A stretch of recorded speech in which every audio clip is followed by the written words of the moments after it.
추석 명절 잘 보내셨나요? 예. 얼굴이 보름달처럼 이렇게 보기 좋은 분도 있는가 하면 또 큰 집이라 오신 손님들, 가족들 맞이하느라고 고생해서 얼굴이 반쪽이 된 분도 계신데, 오늘 말씀을 통해서 여러분들의 삶이 하나님 앞에 아름답게 연락되어지기를 예수님으로 축복합니다. 오늘 말씀 제목, 오소서 진리의 성령님, 오소서 진리의 성령님이라는 제목으로 함께 은혜를 나누도록 하겠습니다. 살다 보면 우리가 누군가 해결하기 힘든, 내가 해결하기 힘들고 또 너도 그 누구도 해결하기 힘든 그런 어려운 일을 만날 때가 많습니다. 그럴 때 누군가가 내 곁에서 이거는 이렇고 저건 저렇고 저렇다고 이렇다고 친절하게 이렇게 가르쳐주면 얼마나 좋겠습니까? 소통이 안 돼서 마음이 답답할 때, 또 내가 원하지 않는 그런 일들로 말미암아서 오해가 생길 때, 그리고 왠지 모를 그런 어려움으로 인해서 서로 관계가 서먹서먹해질 때, 이때 짠 하고 나타나서 그 답답하고 또 소통이 안 돼서 불통한 그런 관계들을 잘 해결해 준다면 얼마나 좋겠습니까? 우리는 책을 통해서 수영도 배울 수 있고요, 책을 통해서 우리는 또 때로는 목공일도 배울 수 있고, 또 책을 통해서 우리는 컴퓨터 그런 프로그램도 배울 수 있고, 책을 통해서 많은 것들을 배울 수 있습니다. 그런데 책을 통해서 안 되는 부분들이 있어요. 뭐냐면 우리가 우리의 한계에 부딪혔을 때 아무리 책을 읽어도 잘 안 될 때가 있어요. 잘 풀리지 않을 때가 있어요. 잘 해결이 안 될 때가 있어요.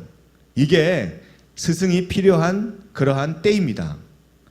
스승은 모든 것을 가르쳐 주기도 하지만 우리가 어느 한계에 딱 부딪혀가지고 그 부분이 막혀 있을 때 스승은요, 정말 실력 있는 스승은 툭 건드려줘요. 그래서 스승이 툭 건드려줄 때 우리가 막혀 있고, 그리고 우리가 한계에 부딪혀서 더 이상 해결할 수 없을 때, 그때 스승이 툭 건드려주면 슬슬슬슬 풀어지는 거예요. 정말 잘 가르치는 스승은 제자가 제자의 모습을 한번 딱 보면 그 제자가 어떤 부분이 약한지, 어떤 부분이 지금 힘든지 금방 발견해낸다는 거예요. 알고 있는 성악을 하는 사람이 있는데, 정말 잘 가르치는 교수 있죠. 정말 잘 가르치는 교수는 레슨비가 무척 비싸대요. 그런데 그 비싼 레슨비를 싸들고 가서 레슨을 받는 이유가 있대요.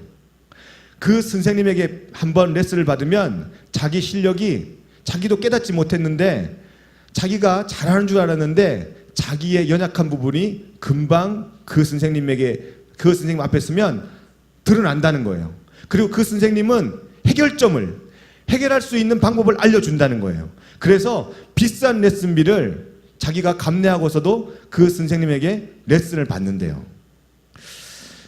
오늘 우리의 어려움을, 또 힘듦을 잘 알고 아파할 때, 또 답답해할 때, 괴로울 때 우리를 비난하지 않고, 우리를 정죄하지 않고 끝까지 보호하시고 위로하시는 분이 있는데, 우리를 보살펴주고 보호해 주시는 분이 있는데, 그분이 바로 보혜사 성령님이라는 겁니다.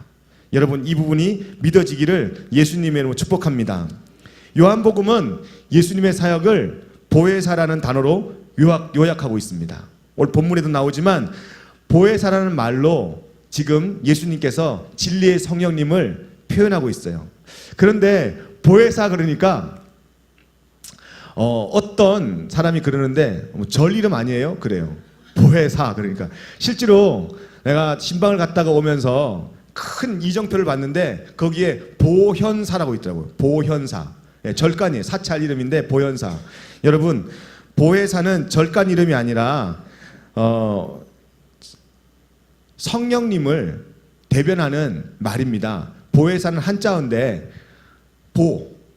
보호할 보죠. 그리고 은혜 해자. 그리고 사는 스승사자예요. 그래서 우리를 보호해주고 우리를 위로해주는 그러한 스승님이라는 겁니다. 그런 분이 바로 성령님이라는 거예요. 그리고 그 보혜사 성령님은 우리에게 한없이 은혜를 베풀어 주시는 분이란 말입니다. 보호해 주시고 은혜를 베풀어 주시는 스승님. 그런 스승님이 여러분과 함께 동행하는데 여러분들이 이 부분을 깨닫지 못하면 신앙생활도 힘들고 또 사회생활도 힘들고 그리고 여러분들의 가정생활도 힘들고 미래도 어두워요. 신앙생활이 왜 힘드냐면 내가 내 힘으로 하려고 하니까 힘든 거예요. 보혜사 성령님은 시간과 공간의 제약을 받지 않고 모든 시간과 공간을 초월해서 우리를 도우시고 보호하시고 위로하시고 인도하시는 분인 줄로 믿습니다. 눈에는 보이지 않아요. 하지만 보혜사 성령님은 늘 항상 우리 곁에 계시는 분이 바로 보혜사 성령님인 줄로 믿습니다. 곁에서 뭐 하실까요? 위로하시는 거죠. 곁에서 뭐 하실까요? 권면해요. 곁에서 뭐 하실까요? 우리를 도우시는 거예요. 우리를 도우시고 권면하시고 위로하시는 분이란 말입니다. 제가 어제 엊그제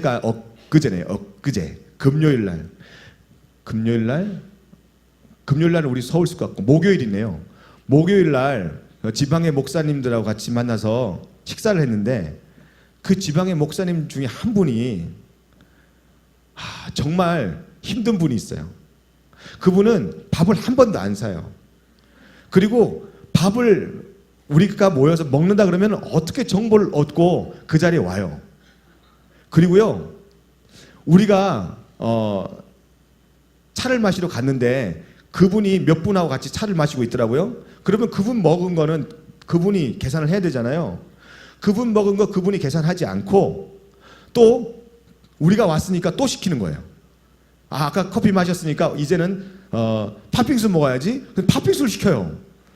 그리고 하나도 계산 안 하고 그냥 가. 나이가 저보다 어리면은 내가 뭐라 그러겠어. 일로 와봐. 너는 신문대로 거둔다고 너 설교해 안 해? 너 그렇게 하면 되겠어? 야 그렇게 하지 마. 넌 목회자잖아. 본을 보여야지. 신문대로 거두는 거야. 그렇게 이야기하겠는데 저보다 나이가 훨씬 많아요. 50이 넘었어요. 내일 모레면 60이에요. 그래서 뭐라고 하지도 못하겠어요. 그냥 제가 계산할 때도 있고 제 아는 동료들이 계산할 때도 있어요. 근데 너무 마음이 안 좋아요. 왜 나이를 먹고 나이를 드시고 저러실까? 우리는 뭐 돈이 많아서 내나요? 아니에요. 내가 섬기는 거예요. 그런데 그분 한 번도 1년 가야 한 번도 섬기는 법이 없어요. 제가 오면서 같은 동료 목회자들하고 그분 험담을 했어요. 세상에 그러면 되겠나. 근데 오는데요 마음이 너무 안 좋아요. 너무 안 좋아요. 다윗은 사울이 자기를 쳐 죽이려고 했는데도 군사를 동원해서 생명을 위협하려고 했는데도 다윗은 한 번도 사울을 범하려고 하지 않았어요. 근데 하나님이 그런 마음을 주시는 거예요. 하나님이 성령님이 제 마음에 권면하시는 거예요. 그걸 누가 들었어요? 제가 들었어요.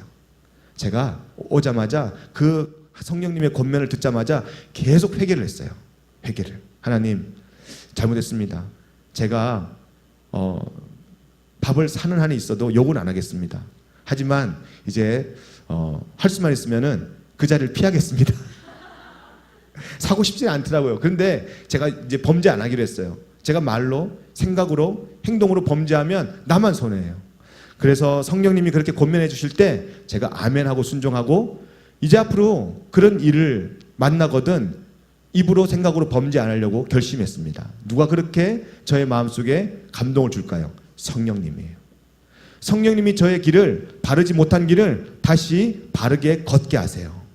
그래서 성령님은 우리에게 좋은 길을 안내해 주시고 우리의 신앙생활 속에서 위로하시고 권면하시고 보호하시는 겁니다. 제가 그 목사님들하고 같이 이야기를 하면서 어느 한 목사님이 내가 청년교회에 이제 목회를 한다고 하니까 저한테 하소연을 하더라고요. 어떤 하소연이냐면 내용은 이런 거예요. 자기 교회에 피아노 반주를 하는 그런 자매가 있대요. 근데 이 자매가 너무 신앙적으로도 성숙하고 그리고 또 상냥하고 그리고 외모까지 이쁜 거예요. 그러면 어때요? 교회에서 인기가 많을까요? 적을까요? 인기가 많죠. 무려 10여 명 이상의 형제들이 그 자매를 놓고 기도한 거예요.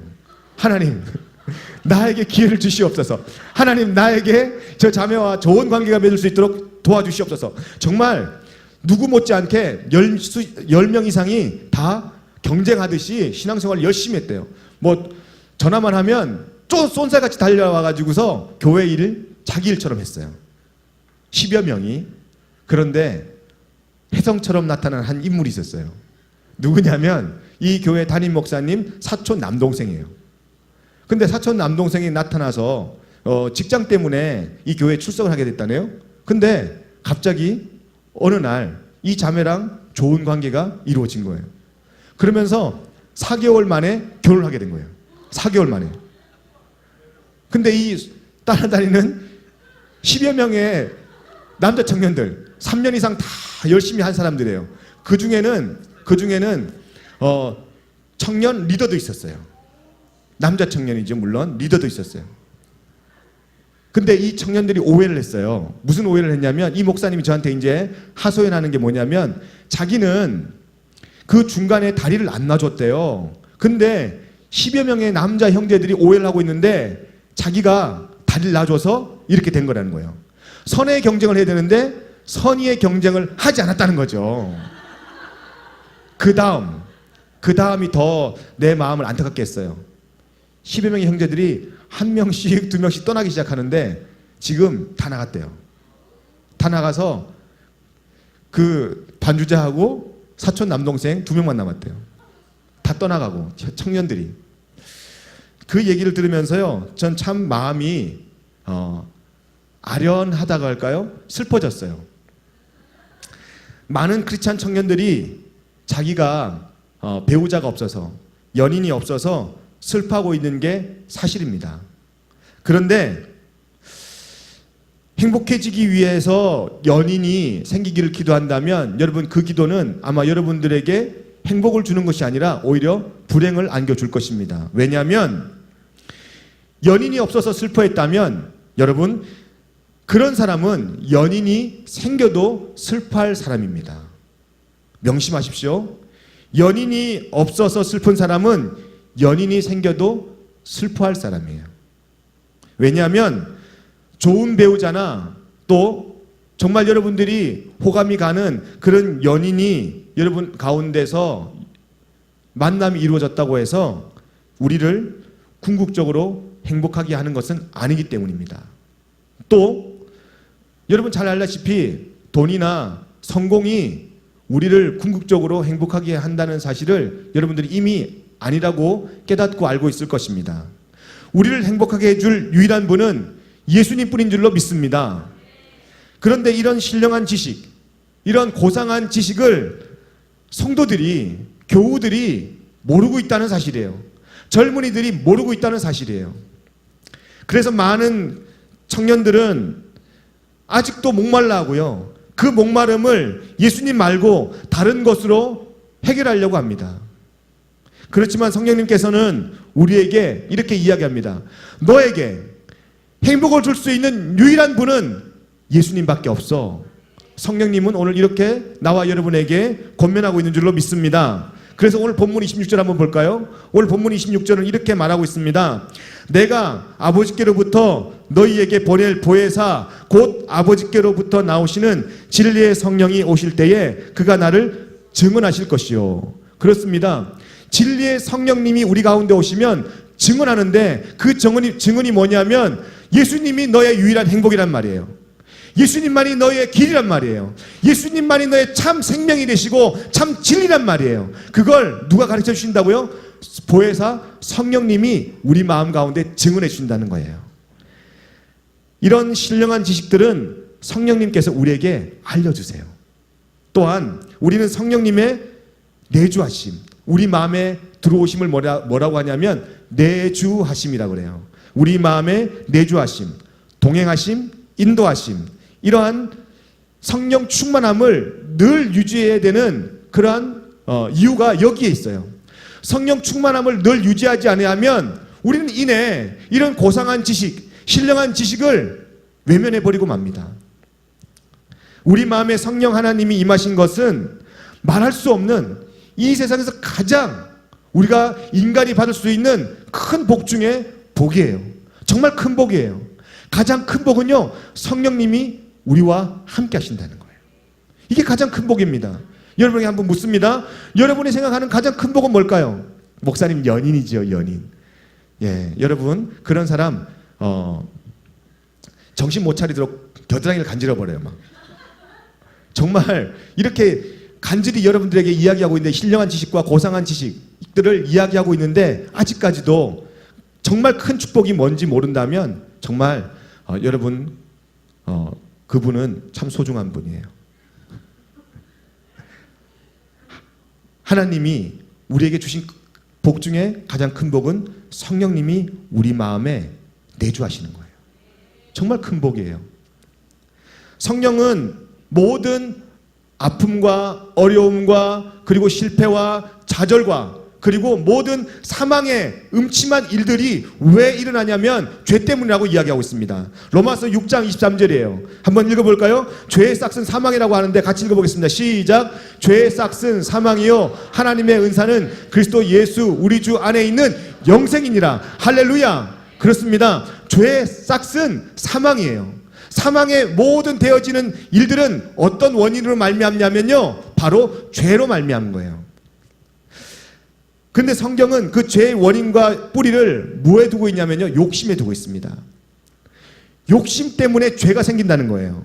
그래서 야고보서 1장 15절은 욕심이 잉태한 즉 죄를 낳다고 이야기하고 있는데 같이 읽어볼까요? 시작. 욕심이 잉태한 즉 죄를 낳고 죄가 장성한 즉 사망을 낳느니라. 여러분 잊지 마십시오. 모든 사망의 그러한 배후는요, 죄가 조종하고 있는 것이고, 죄는 무엇 때문에 생겼냐면 욕심 때문에 죄가 생기는 거예요. 이래서 우리의 삶은요, 피폐해지고요, 아무리 가져도, 아무리 누려도, 아무리 우리가 많은 거를 지금 쥐고 있다고 해도 우리 마음속에 행복이 없는 이유는 이 때문입니다. 죄의 문제를 해결하지 않으면, 욕심의 문제를 해결하지 않으면 아무리 우리가 다른 사람들에게 선망의 대상이 된다고 해도요, 그 자리는 우리를 행복이 아니라 불행케 하는 것입니다. 그런데 사도행전 2장 17절을 보니까 말세에 내가 내 영을 우리에게 부어주신다고 그랬어요. 한번 볼까요? 사도행전 2장 17절이에요. 말세에 내가 내 영을 모든 육체에 부어주리니. 시작. 하나님이 말씀하시기를 말세에 내가 내 영을 모든 육체에 부어주리니 너희의 자녀들은 예언할 것이요 너희의 젊은이들은 환상을 보고 너희의 늙은이들은 꿈을 꾸리라. 한 번 더. 하나님이 말씀하시기를 말세에 내가 내 영을 모든 육체에 부어주리니 너희의 자녀들은 예언할 것이요 너희의 젊은이들은 환상을 보고 너희의 늙은이들은 꿈을 꾸리라. 할렐루야. 그렇습니다. 성령 지우지 마시고요, 가만히 켜주세요. 성령님이 우리 가운데 임하시면 우리 가운데 어떤 일이 벌어지냐면요, 놀라운 일이 벌어지는데, 모든 육체에 하나님은요, 수준 있는 사람만 부어주고 수준 이하인 사람은 안 부어주는 게 아니라 모든 육체에, 갈망하는, 원하는, 하나님을 사모하는 모든 육체에 하나님은 하나님의 영을 부어주신다고 오늘 말씀해 준 줄로 믿습니다. 하나님의 영이 우리 가운데 부어지면 예언한대요. 여러분, 왜 우리가 신앙생활이 힘든지 알아요? 5분 앞을 모르기 때문에요. 우리 앞날을 모르기 때문에 그래요. 그래 힘든 거예요. 내일이면 또 나는 다람쥐 쳇바퀴 돌듯이 어려운 일이 있을 거야. 내일이면 또 경제적인 문제, 내일이면 또 인간적인 문제, 또 내일 월요일인데 월요병. 벌써부터 가슴이 먹먹해지지 않습니까? 월요일. 고3 친구들 비전벤처 예배 끝나고 기도해 주는데요, 아이들이 너무 힘들어해요. 여러분 기도 많이 해주세요. 왜 아멘 안 하고 또 기도 안 하고? 여러분 동생들이잖아요. 기도해 주지 않는데 왜 아멘 안 해요? 또 기도 안 하고 뭐 하려고요? 기도해 주시길 바랍니다. 내일이면 찾아올 어려운 일들이 그냥 막연하게 여러분 마음 가운데 두려움으로 남아있기 때문이에요. 그래서 우리는 한 치 앞도 모르기 때문에 항상 우린 어려움 주위에 살고 있습니다. 근데 오늘 뭐라 그래요? 하나님의 영이 우리 가운데 부어지면 우리가요 예언한대요. 우리의 삶을 예언하고요, 또 공동체의 삶을 예언하는 거예요. 얼마나 감사해요. 그래서 소망이 넘치는 거죠. 그래서 힘이 나는 거죠. 그래서 하나님을 더 앙망하게 되는 거죠. 여러분, 젊은이들은요 환상을 본대요. 여러분, 이 환상이 얼마나 귀한지 몰라요? 여러분, 환상이 얼마나 소중한지 몰라요? 알고 있잖아요. 여러분들이 낭망할 때, 여러분들이 지쳐있을 때 하나님이 주시는 환상을 보면요 힘이 생겨요. 삶의 목적이 생기고요, 목표가 생겨요. 그리고요 열정이 생깁니다. 그리고 열심이 생겨요. 열심과 열정은 언제 생기냐면 하나님이 우리에게 주는 환상, 그 환상을 우리가 직시할 때 우리 마음속에 숨어져 있던, 우리 마음속에 감춰져 있던, 우리 마음속에 사장되어 있던 열정과 열심들이 생겨나는 거예요. 여러분, 그 열심과 열정은요 내가 내 스스로 품는다고 해서 생기는 게 아니더라고요. 하나님이 환상을 주셔야 돼요. 하나님이 열방을 보게 하고요, 하나님이 여러분들의 삶을 통해서 어떤 일을 하실지 위대한 것들을 하나님께서 보여주실 때, 그 환상을 볼 때 우리 마음속에요 꿈이 생기고, 우리 마음속에 열정이 생기고, 열심이 생기고, 내일이 기다려지고요, 그리고요 시간이 아름다워져요. 얼마나 소중합니까? 그런 환상을 여러분들 가지는 그런 하나님의 영으로 충만한 자가 되기를 예수님을 축복합니다. 그리고요 늙은이들, 저같은 늙은이들은 꿈이 없어요.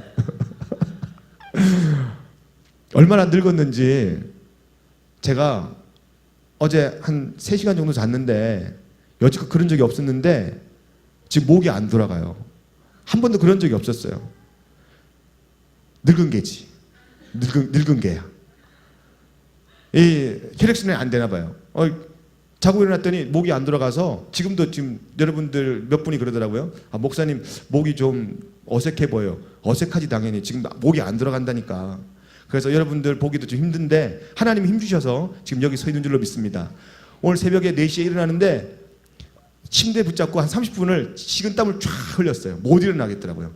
이렇게도 힘들고 저렇게도 힘들고. 근데 오늘 지금 여기 서 있는 거는 진짜 하나님이 능력 주셔서 쓰는 거예요. 제 힘으로 쓰는 게 아니라.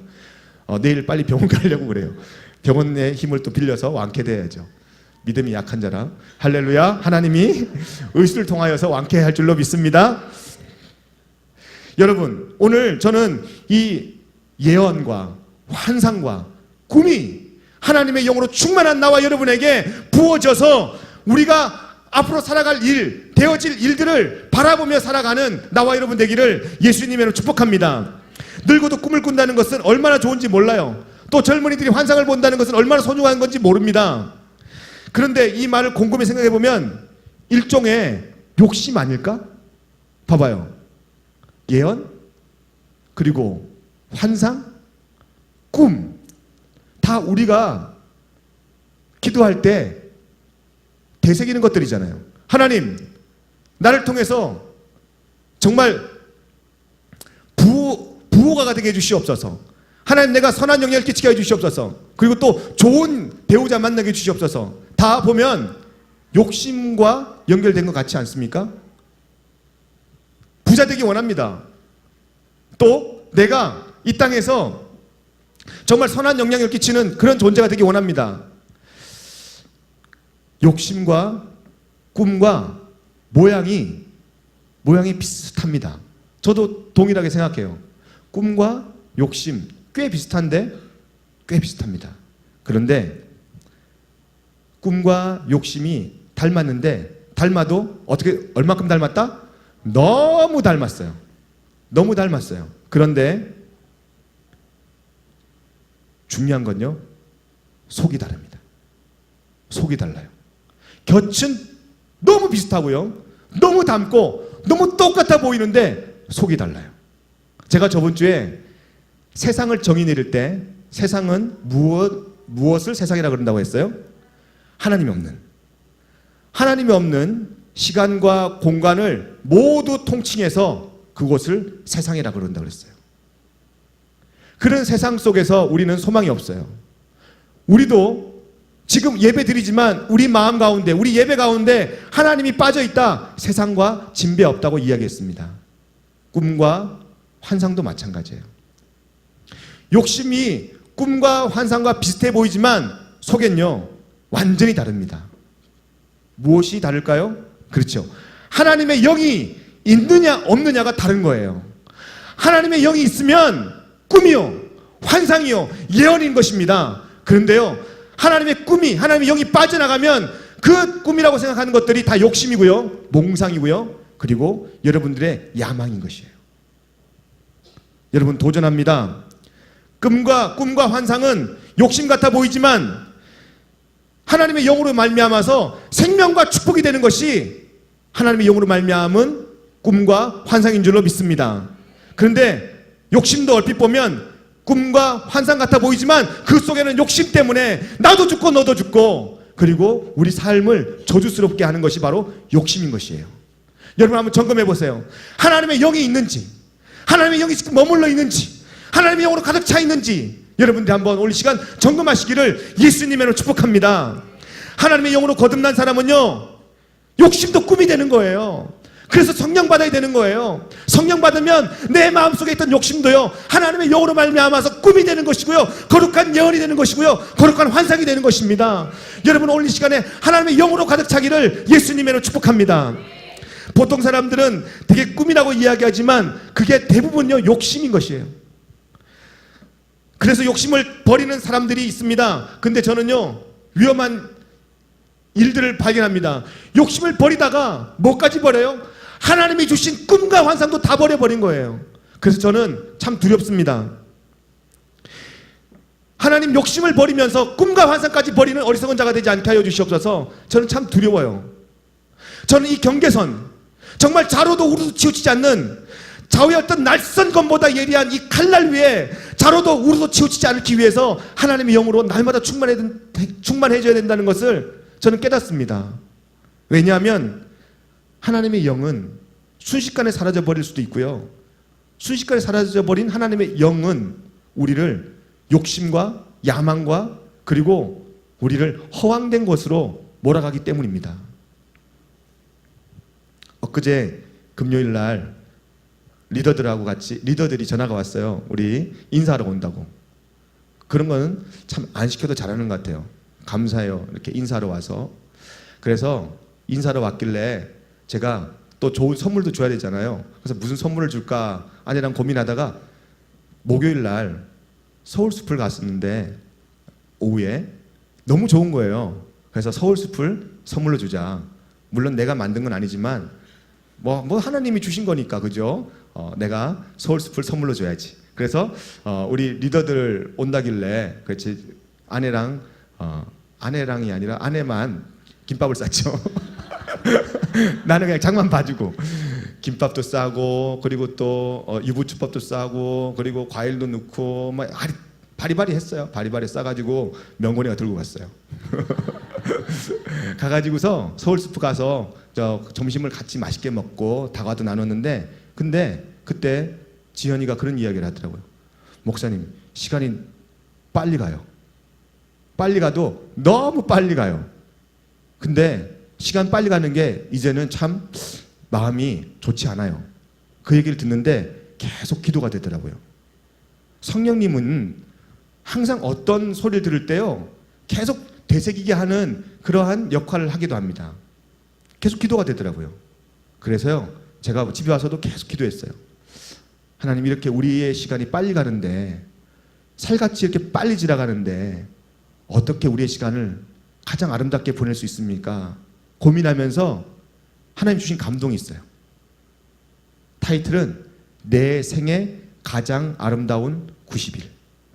뭐냐면 10월 달부터 우리가 10월 달부터 10월, 11월, 12월 3개월 남았어요. 2013년도 3개월 남았어요. 3개월 이제 몇 주만 2주만 있으면 10월 달 되잖아요. 3개월 동안 90일인데 90일 동안 우리가 한번 가장 아름다운 삶을 한번 살아보자는 거예요. 가장 아름다운 생을 우리가 누려보자는 거예요. 누구 안에서? 하나님 안에서. 여러분, 오늘 여러분에게 도전합니다. 90일 동안 우리의 습관도, 우리의 그러한 의식도 개혁하기 위해서 하나님의 영으로 여러분들이 살기 위해서 한번 훈련해 보겠습니다. 좋죠? 좋잖아요. 좋은 거예요. 아멘 하셔야 될걸요? 네. 그래서 타이틀을 내 생애 가장 아름다운 일주일이 아니라 90일. 그래서 줄여서 내가 90이야. 내가 90이야. 여러분 이 90일이 여러분들에게 그 가장 아름답고 소중한 그러한 날이 될 줄로 믿습니다. 그러기 위해서는 뭐가 필요해요? 하나님의 영이 필요해요.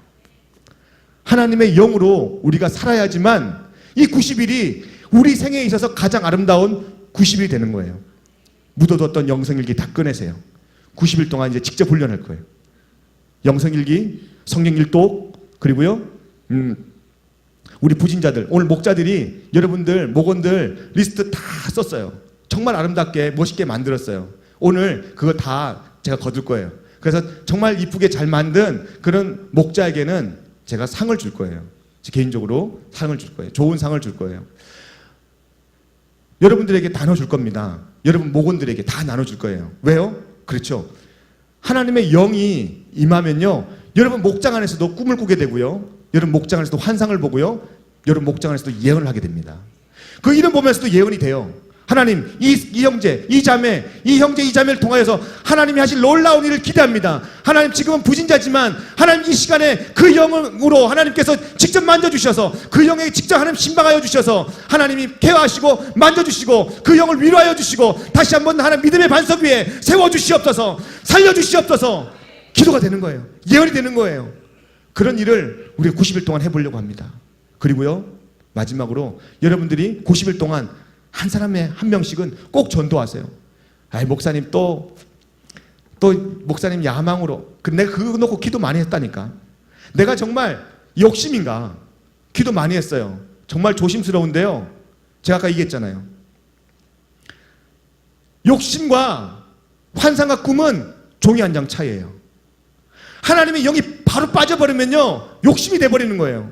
근데 욕심도 하나님의 영이 들어가면, 하나님의 영이 충만하면 하나님이 일하실 꿈과 환상이 되는 줄로 믿습니다.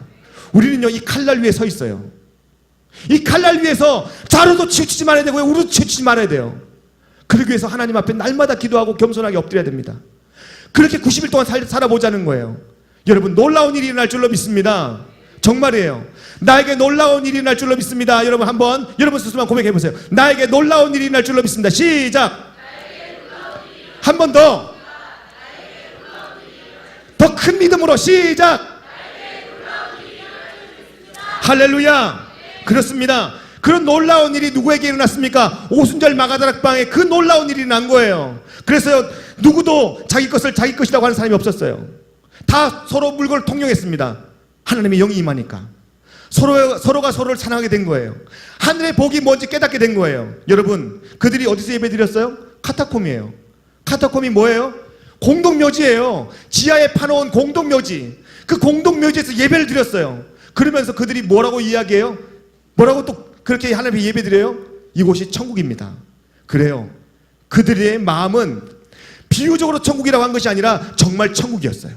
근데 우리는 천국 같은 곳에 예배 드리면서도 이곳이 지옥처럼 느껴질 때가 있습니까? 왜 그래요? 하나님의 영이 없어서 그런 거예요. 여러분, 정말 여러분들에게 간절히 부탁합니다. 하나님의 영은 모든 믿는 자에게 부어주는 하나님의 선물인 것입니다. 근데 이 하나님의 영이 없으면, 하나님의 영이 빠져나가면요, 우리는 그리스도의 사람이 아니에요. 하나님의 사람이 아니라고요.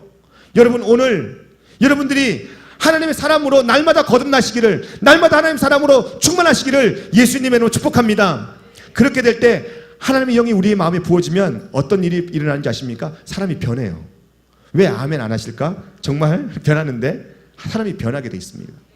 그리고요, 사람이 변하니까 사람이 좋아져요. 사람이 부담스러운 것이 아니라 사람이 좋아져요. 사람이 좋아지니까, 그래서 세상 사람들이 우리를 좋아해요. 그리고 막혔던 관계들이 회복이 되는 거예요.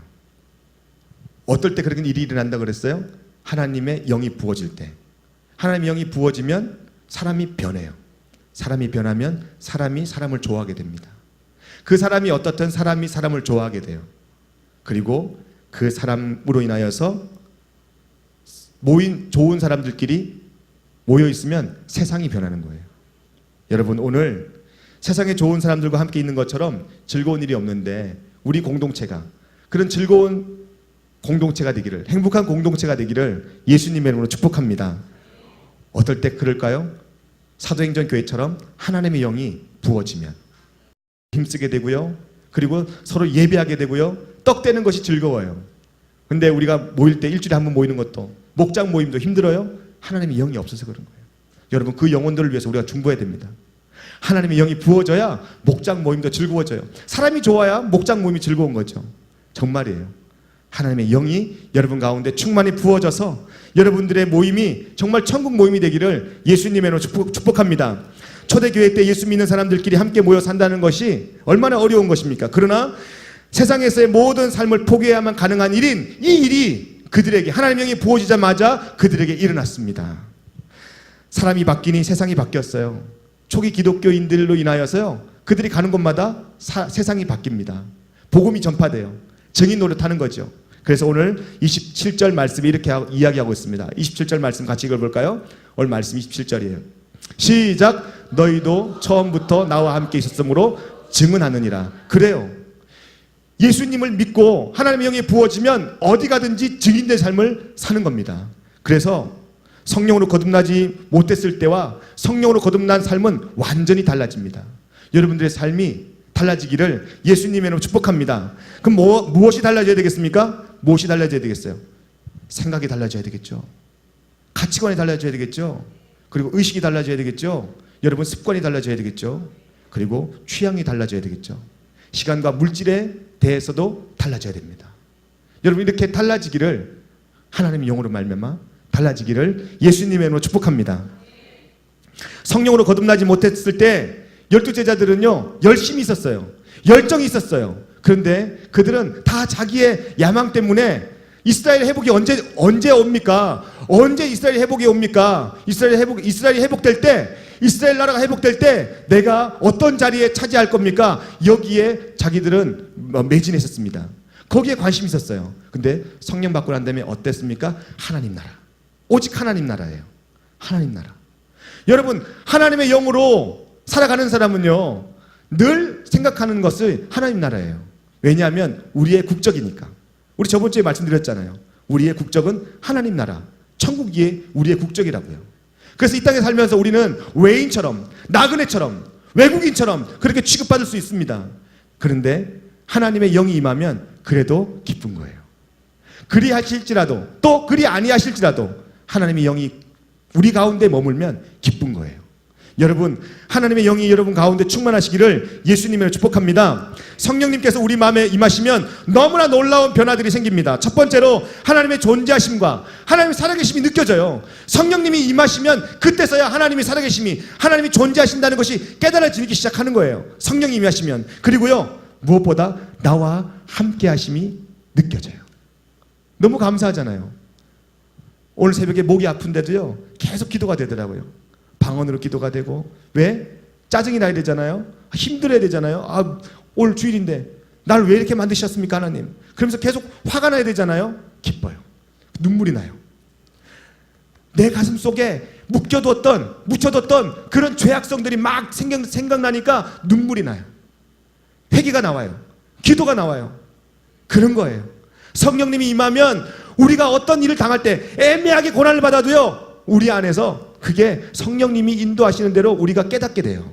함께 하심이죠. 성령님은 우리 안에 하나님의 존재하심과 함께 하심을 깨닫게 하시는 거예요.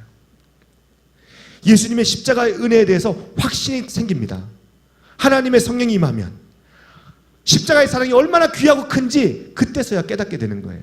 설교 백날 첫날 들어도요 하나님의 영이 한 번 임해야 돼요. 그리고요 성령 하나님과 항상 가까이 교제하게 됩니다. 90일 동안 그거 하는 거예요. 목사님 무슨 90일? 좀 전에 얘기했잖아. 내가 90이야. 좀 전에 얘기했잖아요. 예수님과 성령님에 대해서 증거하고 싶어요. 증언하고 싶어요. 내 속에 있는 성령님을 사람들에게 보여주고 싶어요. 그게 그런 거룩한 열망이 생겨요. 그게 하나님의 영이 충만할 때 일어나는 일이에요. 그전에는 쪽팔렸어요. 예수 믿는다는 것도 쪽팔리고, 그리고 교회 오는 것도 부끄러웠어요.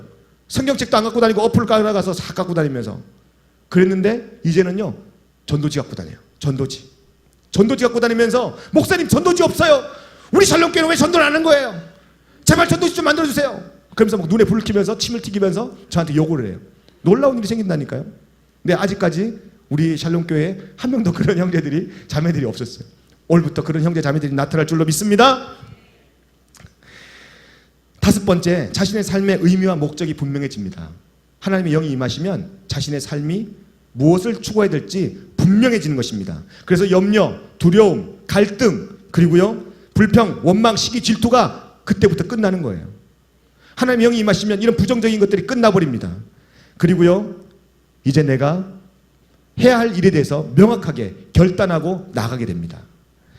죽음 이후의 영생에 대한 확신을 갖게 되고요 불신자가 가게 될 지옥을 분명히 알게 되니까 불신자들에 대해서 태도가 달라져요. 너 지옥 가. 당신 지금 죽으면 지옥 갑니다. 예수 믿고 천국 가세요. 당당해지는 거예요. 일곱 번째, 많은 사람들 앞에서 복음을 전하려고 하는 강력한 소원과 자신감이 생깁니다. 하나님이 주시는 거죠. 증인된 삶을 살게 된다는 거예요. 그리고 여덟 번째, 성결의 삶을 살게 됩니다. 하나님의 영이 우리 안에 부어져야 내가 이제는 옛사람, 옛모습은 다 이제는 내 속에서 제해버리고 거룩한 이제 새 사람, 하나님의 새 사람으로 내가 살겠습니다 하는 이 거룩한 열망이, 강력한 소원이 하나님의 영이 부어지면 생긴다는 거예요. 거룩하고 구별된 삶을 살게끔 성령님께서 인도하십니다. 그리고요 아홉 번째, 모든 이들이 같은 체험을 하기를 원해서요 그들 위해서 중보하게 돼요. 시간이 나든 시간이 나지 않든 이 영혼들을 위해서요 영혼 사랑이 생기니까 중보하게 돼요. 누가 안 시켜도요 예배 시간에 일찍 와서 기도하게 됩니다. 하나님, 이 자리는 누구 자리예요? 이 자리는 누구 자리예요? 언제 그럴까요? 하나님 영이 임하시면. 예배 시간 어떻게 늦게 와요? 하나님 영이 임하시는데 모든 열일 제쳐놓고 달려오죠. 올부터 그러라는 거죠. 예? 여기까지 막 또 뒤 둘러보지 말고, 오늘 여러분들이 이런 거룩한 중보의 그러한 기도가 하나님이 영이 부어져서 생겨나기를 예수님을 축복합니다. 그래서 여러분들의 삶 속에 하나님을 찬양하고 예배하려는 강력한 갈망이 생겨요.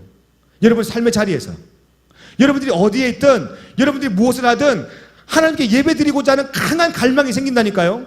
그래서 주일이 기다려져요. 막 예배드리고 싶어요. 막 하나님 기도하고 싶어요. 시간만 나면, 아무도 없으면요, 아니 있든 없든 상관없어요. 지하철 상관없어요. 막 기도가 나온다니까요. 하나님 감사해요, 하나님 감사해요. 막 찬양이 나오고요, 열망이 나오고, 기도가 나오고, 그리고 강력한 소원이 여러분 입에서 터져 나옵니다. 하나님의 영이 임하시면. 그래서요 궁궐도 상관없고요, 그리고 초막도 상관없어요. 그 어디나 여러분들 가는 곳이, 하나님의 영이 임한 여러분들 가는 곳이 천국이 될 줄로 믿습니다. 11번째, 다른 사람들에 대해서 용서하고자 하는 마음과 결단이 생겨요. 잘 용서가 안 되죠. 용서 힘든 거예요. 그런데 용서함이 여러분들 마음속에서 생겨나는 거예요. 여러분들 힘이 아니죠. 하나님의 영이 부어지면 용서하고 싶어진다니까요. 막 몸을, 기를 쓰고 애를 쓰면서 용서하고 싶어져요. 이 한 마음에는 저 인간을 어떻게 용서해? 나 저 인간 용서 못해. 근데 하나님의 영이 부어져 봐요. 이 영이 더 마음이 더 많이 나를 압도하면요 용서가 돼요. 되더라고요. 내가 해보니까 돼요. 12번째, 성령의 은사를 인식하게 되며 하나님의 은사에 대해서 분별하게 돼요. 진짠가 가짠가 분별하게 돼요. 내가 진짠가 가짠가 분별하게 되고요, 또 우리의 모습들이 진짠가 가짠가 분별하게 돼요. 13번째, 마지막, 어둠에 대해서 여러분들이 인식하게 됩니다. 공중곳에 잡은 사탄, 이 어둠, 마귀의 전략, 거기에 대해서 눈뜨게 돼요. 아, 이런 건 마귀의 전략이구나, 사탄의 계략이구나, 속임수구나 깨닫게 되는 거예요. 하나님의 영이 부어지지 아니하면 속임수인지 거짓인지 진실인지 알지도 못하고요, 여러분 인생을 낭비하게 됩니다. 하나님의 영이 부어지면 이 사탄의 계략과 또한 어둠에 대해서요 분명하게 깨닫게 돼요. 그리고요 그 어둠을 물리치기 위해서 여러분들이 하나님이 주신 믿음의 강력한 권세들로, 하나님이 주신 강력한 무기들을 가지고요 그 어둠을 물리치는 놀라운 역사를 일으키게 됩니다. 공중권세들이 걷어가지는 놀라운 역사들이 하나님의 영이 임하면 생겨나는 일들인 줄로 믿습니다. 믿는 자에게 능치 못함이 없느니라. 이건요 욕심을 채우려고 하는 문구가 아니라 어두운 권세들을 제압하려고 하는 하나님의 놀라운 메시지인 줄로 믿습니다. 여러분, 그런 믿는 자에게 능치 못함이 없는 놀라운 하나님 주신 무기들을 가지고 어둠의 권세를 제압하는 하나님의 영에 충만한 자가 되기를 예수님으로 축복합니다. 그래서 어떻게 돼요? 종국에는 하나님이 우리를 창조하신 그 창조의 원래의 모습대로 돌아가는 거예요. 멋있잖아요. 근사하잖아요. 하나님의 영이 임하면 이렇게 되는 겁니다. 여러분, 그걸 위해서 우리가 90일 동안 내가 90이야 하는 거예요. 이 13가지를 우리가 한번 해보기 위해서. 좋겠어요? 안 좋겠어요? 그냥 좋겠어요? 너무 좋겠어요? 그럼 한번 오리지널 버전으로 한번 해봐요. 얼마큼 좋겠어요? 감사해요. 너무 좋겠어요. 말씀의 결론을 맺습니다.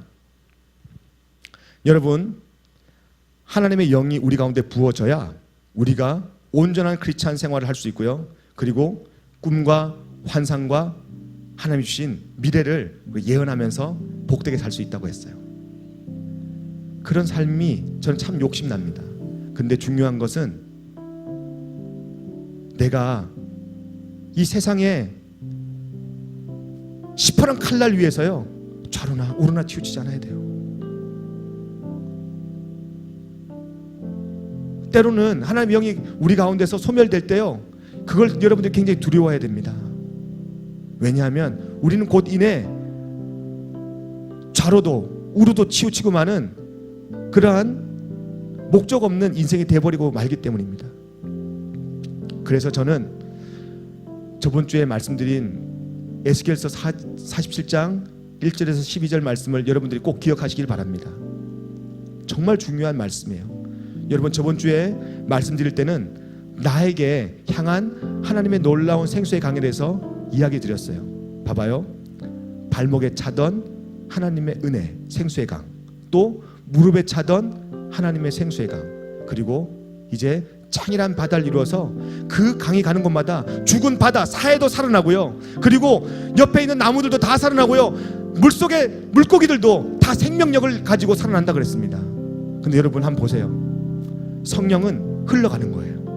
요한복음 7장 38절에 이렇게 기록하고 있습니다. 나를 믿는 자는 성령의 이름과 같이 그 배에서 생수의 강이 흘러나리라. 여러분, 여러분들이 성전이에요. 나와 여러분이 성전이라고요. 그러면 여러분의 그 마음속에서 이 생수의 강이 흘러나가야 된다는 거예요. 여러분의 생수의 강이 어디까지 흘러가요? 다른 사람에게 발목까지만 흘러가고 있어요? 발목까지 찬찬하게만 흘러가고 있어요? 여러분, 정말 우리가 하나님의 영이 충만하길 기도합시다. 그럴 때 무릎까지 다른 사람에게 흘러갈 겁니다. 여러분, 공동체에게 흘러갈 겁니다. 그리고 좀 더 우리가 하나님의 영으로 충만해지면 창이란 바다를 이룰 거예요. 그 창이란 바다를 흘러가게 하세요. 여러분이 가는 곳마다 창이란 바다를 이룰 수 있도록 여러분이 상수의 강이 흘러갈 수 있도록 그렇게 여러분 사십시오. 그리고요, 여러분의 삶이 그런 존귀한 하나님의 생수의 강이 흘러가는 삶이 될 때 여러분의 삶은 이 땅에서 정말 여러분들이 꿈꾸는 그 환상과 꿈을 이루게 되는 그런 멋진 인생이 될 줄로 믿습니다. 오병이의 기적을 보십시오.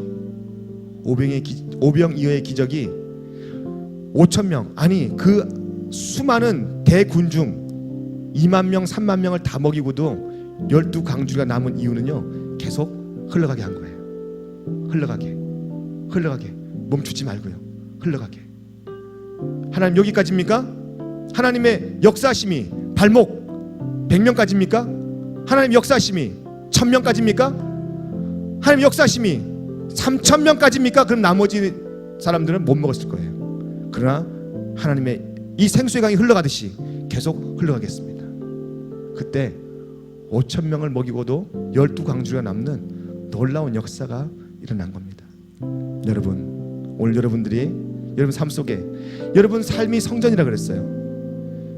여러분 속이 하나님의 영이 거하시는 성전이라 그랬어요. 여러분 마음이요. 그럼 거기서부터 여러분 마음에서부터 생수의 강이 흘러가야 됩니다. 제발. 목사님 흘러가고 있는데요, 어디까지?